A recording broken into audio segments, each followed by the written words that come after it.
नमस्कार दोस्तों, मैं गुरुचरण शर्मा आप सभी का गुरुजी इंग्लिश क्लासेज में हार्दिक अभिनंदन करता हूँ।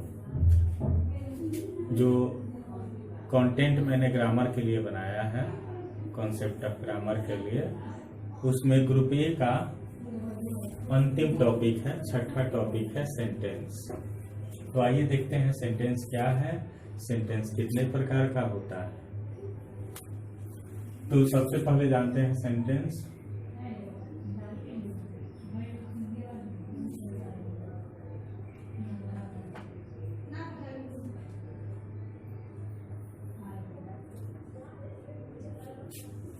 वैसा ग्रुप ऑफ वर्ड्स जिसमें सब्जेक्ट और प्रेडिकेट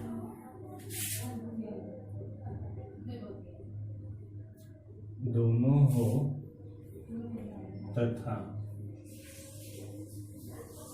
उसका पूर्ण अर्थ हो, उसे सेंटेंस कहते हैं। फिर से देखेंगे एक बार।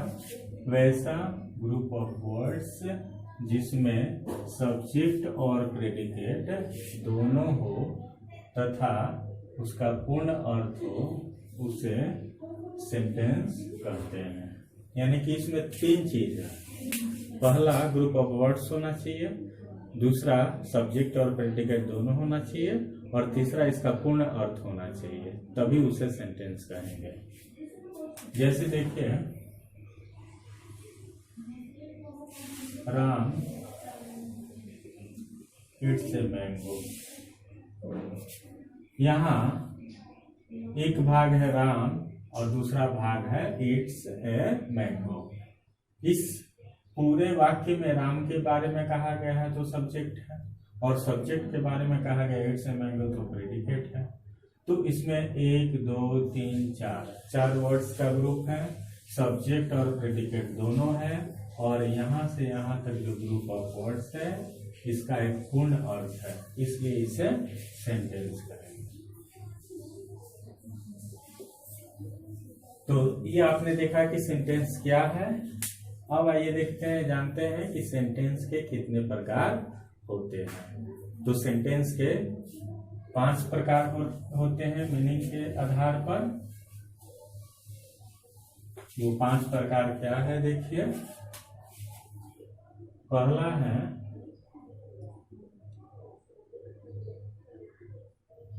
असर्टिव सेंटेंस, दूसरा है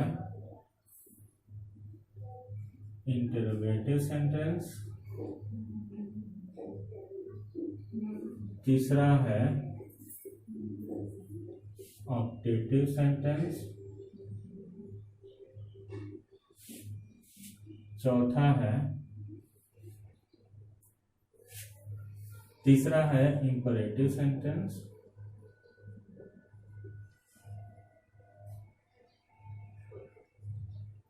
चौथा है ऑप्टेटिव सेंटेंस,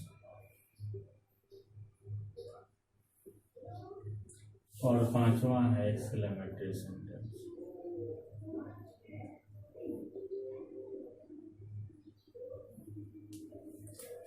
ये 5 प्रकार के सेंटेंस हो गए।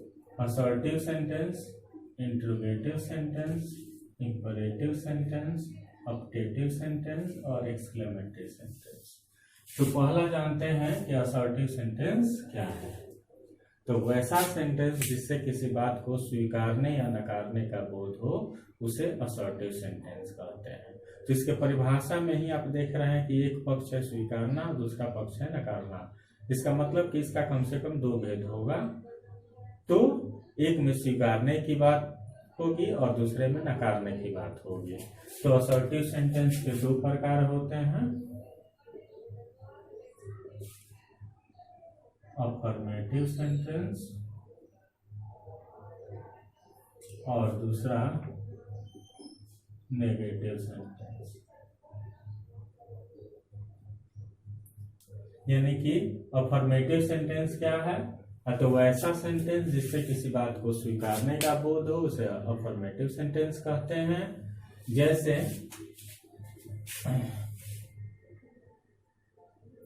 राम इज ऑनेस्ट, यहाँ राम के ईमानदार होने की बात को स्वीकार की जा रही है, तो ऐसे सेंटेंस को हम लोग कहेंगे अफर्मेटिव सेंटेंस। और दूसरा है नेगेटिव सेंटेंस। नेगेटिव सेंटेंस क्या है? तो वैसा सेंटेंस जिससे किसी बात को नकारने का बोध हो उसे नेगेटिव सेंटेंस कहते हैं। जैसे अगर कहा जाए Ram is not dishonest, Ram बेईमान नहीं है, तो इसमें बात को नकारा जा रहा है। तो ये दोनों प्रकार हो गए। पहला सेंटेंस का असर्टिव सेंटेंस के दो भेद हो गए, अफर्मेटिव सेंटेंस और नेगेटिव सेंटेंस। उसके बाद दूसरा सेंटेंस का प्रकार है इंट्रोगेटिव सेंटेंस। इंट्रोगेटिव सेंटेंस वैसा सेंटेंस जिससे किसी प्रश्न पूछने का बोध हो उसे इंट्रोगेटिव सेंटेंस कहते हैं। जैसे आप पूछते हैं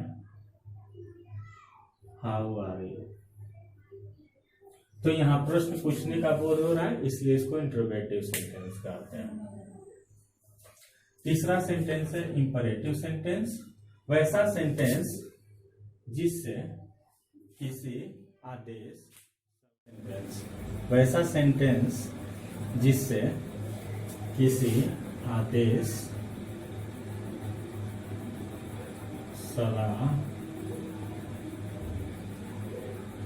अनुरोध या निषेध का बोध।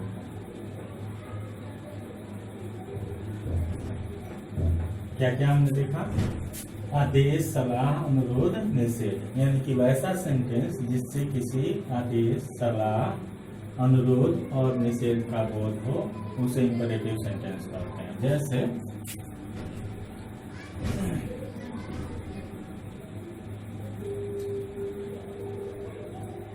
Close the door, close the door, दरवाजा बंद करो, इसमें क्या चीज है?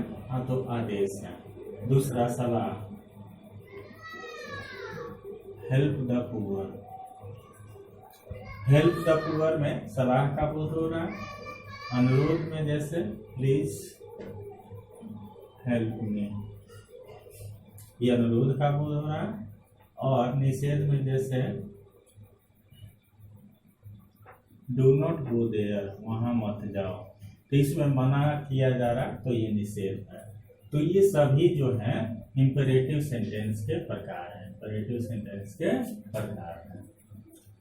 अब आइए देखते हैं ऑप्टेटिव सेंटेंस क्या है। तो ऑप्टेटिव सेंटेंस वैसा सेंटेंस है जिससे किसी आशीर्वाद या श्राप या अपनी इच्छा व्यक्त करने का बोध हो उसे ऑप्टेटिव सेंटेंस कहते हैं। जैसे आशीर्वाद देते हैं हम लोग, मे गॉड ब्लेस, इसमें आशीर्वाद है। श्राप में जैसे मे ही डाई ऑफ कैंसर, इसमें श्राप का बोध हो रहा है, कैंसर से मरने का श्राप दिया जा रहा है। अपनी इच्छा जैसे में यू लिव लॉन्ग, अपनी इच्छा से कोई आशीर्वाद देता है। तो ये सभी प्रकार के सेंटेंस ऑप्टेटिव सेंटेंस है। अब अंतिम सेंटेंस है एक्सक्लेमेटरी सेंटेंस। तो जैसा कि आप सभी जानते हैं कि एक्सक्लेमेटरी सेंटेंस क्या होता है, तो वैसा सेंटेंस जिससे किसी आश्चर्य को व्यक्त किया जाए उसे एक्सक्लेमेटरी सेंटेंस कहते हैं। जैसे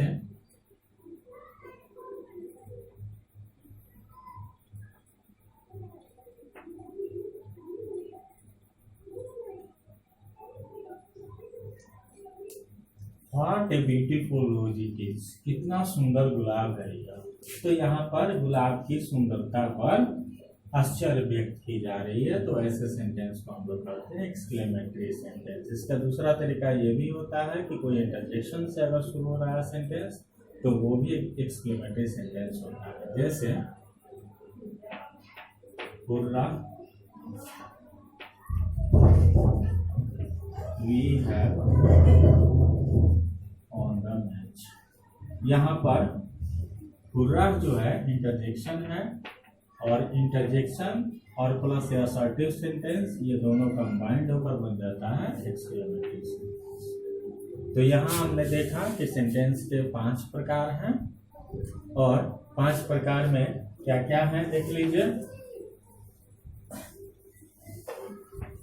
5 प्रकार के सेंटेंस क्या है? तो असर्टिव सेंटेंस, इसके 2 भेद हैं, अफर्मेटिव सेंटेंस और नेगेटिव सेंटेंस। दूसरा प्रकार है इंटरोगेटिव सेंटेंस, तीसरा इंपरेटिव सेंटेंस, चौथा ऑब्जेक्टिव सेंटेंस, पांचवा एक्सक्लेमेटरी सेंटेंस। तो आइए अब देखते हैं कि रचना के अनुसार सेंटेंस के कितने प्रकार हैं, और उसके पहले जानते हैं कि इसी भेद को मॉडर्न इंग्लिश ग्रामर में 4 भाग में बांटा गया है। तो वो 4 क्या है देखिए, तो वो है स्टेटमेंट,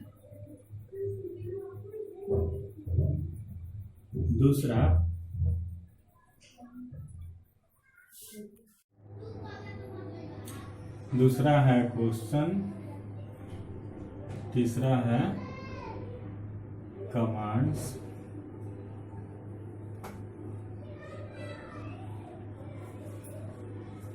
चौथा है एक्सक्लेमेशंस।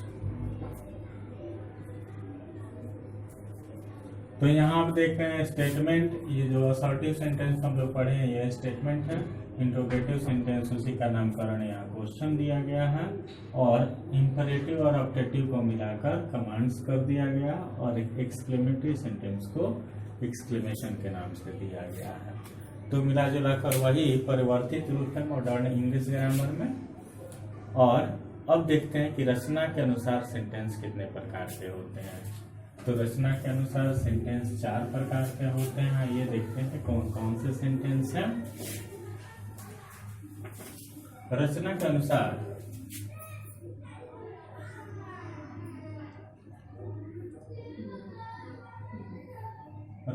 अनुसार सेंटेंस के 4 प्रकार हैं। पहला है सिंपल सेंटेंस,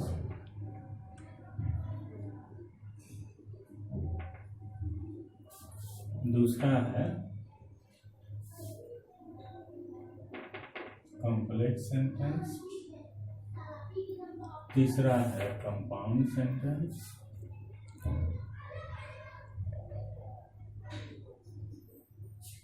और चौथा है मिक्स्ड सेंटेंस। माने मिक्स्ड सेंटेंस का मतलब हो गया कि जो कॉम्प्लेक्स और कंपाउंड दोनों का गुण रखते हैं। तो पहला है सिंपल सेंटेंस, वैसा सेंटेंस जिसमें सिर्फ एक फाइनाइट वर्ब हो उसे सिंपल सेंटेंस कहते हैं। जैसे राम इट्स ए मैंगो, इसमें इट्स वर्ब है जो कि एक फाइनाइट वर्ब है, क्योंकि सब्जेक्ट के अनुसार इसका रूप बदला हुआ है। तो एक फाइनाइट वर्ब है, इसलिए इस पूरे सेंटेंस को हम लोग कहेंगे सिंपल सेंटेंस। दूसरा है कॉम्प्लेक्स सेंटेंस, तो वैसा सेंटेंस जिसमें एक प्रिंसिपल क्लॉज और एक या एक से अधिक सबऑर्डिनेट क्लॉज हो उसे कॉम्प्लेक्स सेंटेंस कहते हैं। फिर से ध्यान से सुनेंगे, वैसा सेंटेंस जिसमें एक प्रिंसिपल क्लॉज और एक या एक से अधिक सबऑर्डिनेट क्लॉज हो उसे कॉम्प्लेक्स सेंटेंस कहते हैं। जैसे he said that he ate a mango, इसमें he said जो है वो प्रिंसिपल क्लॉज है, that he ate a mango ये जो है सबऑर्डिनेट क्लॉज है, क्योंकि ये सबऑर्डिनेटिंग कंजक्शन से शुरू हो रहा है। तो एक प्रिंसिपल क्लॉज है और एक सबऑर्डिनेट क्लॉज, तो इस पूरे सेंटेंस को हम लोग कहेंगे complex sentence.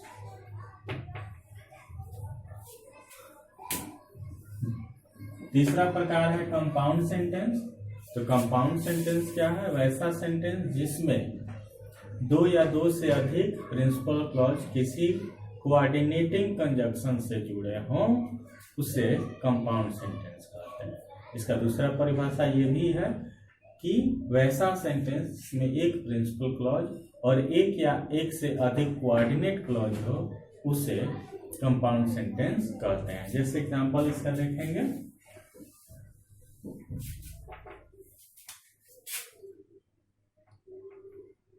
Ram is poor but Shyam is rich. यहाँ पर राम इज पुअर जो है वो प्रिंसिपल क्लॉज है, बट श्याम इज रिच ये कोऑर्डिनेट क्लॉज है, क्योंकि बट एक कोऑर्डिनेटिंग कंजक्शन है और कोऑर्डिनेटिंग कंजक्शन से शुरू होने वाले क्लॉज को कोऑर्डिनेट क्लॉज कहते हैं। तो देख रहे हैं कि एक प्रिंसिपल क्लॉज है और एक कोऑर्डिनेट क्लॉज है, तो ये सेंटेंस कंपाउंड सेंटेंस होगा। ये पूरा सेंटेंस को हम कहेंगे कंपाउंड सेंटेंस। और अंतिम सेंटेंस है मिक्स सेंटेंस, यानी कि जिसमें कॉम्प्लेक्स कंपाउंड का गुण दोनों हो, उसे मिक्स सेंटेंस कहते हैं। इसका अपना परिभाषा ये होगा कि वैसा सेंटेंस जिसमें एक से अधिक प्रिंसिपल क्लॉज और एक या एक से अधिक सबऑर्डिनेट क्लॉज हो, उसे मिक्स सेंटेंस कहते हैं। तो दोस्तों, आपने ये वीडियो इतना ध्यान से देखा, इसके लिए बहुत बहुत धन्यवाद। यदि ये वीडियो आपको पसंद आया हो, इसको लाइक करें, सब्सक्राइब करें और अपने मित्रों के पास शेयर करें। बहुत बहुत धन्यवाद।